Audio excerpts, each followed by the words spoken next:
Hello and welcome to the video on English literature, and we'll be focusing on The Christmas Carol today and the role of moral transgression and Christian moral teaching in the novel. It's important to note that Dickens was a strong Christian and some of his religious beliefs are expressed in this great novella. And we see Scrooge transgress. Transgress means to break, to commit a sin, and he transgresses a number of Christian moral teachings, and they do have consequences. The first Christian moral teaching that Scrooge transgresses is love thy neighbour. When Scrooge is approached by two men asking to donate money for the poor, Scrooge's reply is, "Are there no prisons? Are there no workhouses?" And here we see Scrooge clearly not love his neighbour and look at his fellow man in disdain and believes they should be almost punished for their poverty. The second moral transgression, or Christian moral transgression, that Scrooge breaks is the love of money is the root of all evil. I repeat, the love of money is the root of all evil. And in the opening of the novella, in stave 1, we see the narrator describe Scrooge as sitting in his counting house. And here we can see on Christmas Eve, Scrooge is working, and he's working for profit, not working for the good of his fellow man.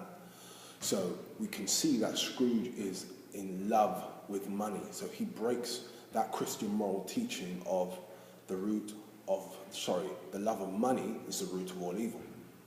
The third Christian moral teaching that Scrooge transgresses is, "Thou shalt not covet thy neighbour's goods." That is one of the 10 Commandments. Coveting means to desire what other people have. It means to have a strong attraction to physical things and material possessions.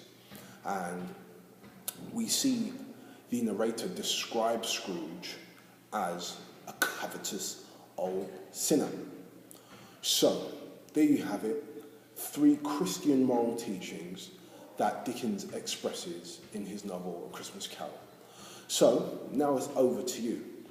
I'd like you to do 3 things.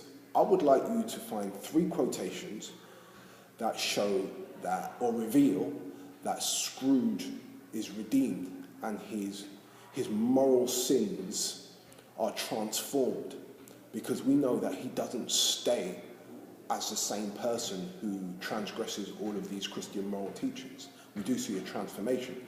So what I'd like you to do is find 3 quotations which reveal Scrooge has been transformed.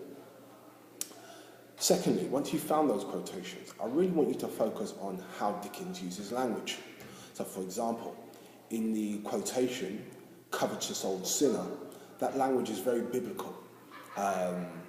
And because the word covet is actually taken directly from one of the 10 Commandments in the Old Testament. So I want you to focus on the language you see being used in the quotation that you've chosen.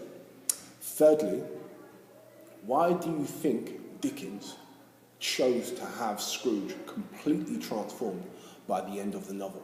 I think that's a really important question. There's certainly a deliberate choice there in why Dickens almost had Scrooge do a 180 degrees transformation there. So, 3 things I'd like you to focus on. I hope you found this video useful. Stay tuned and posted for more.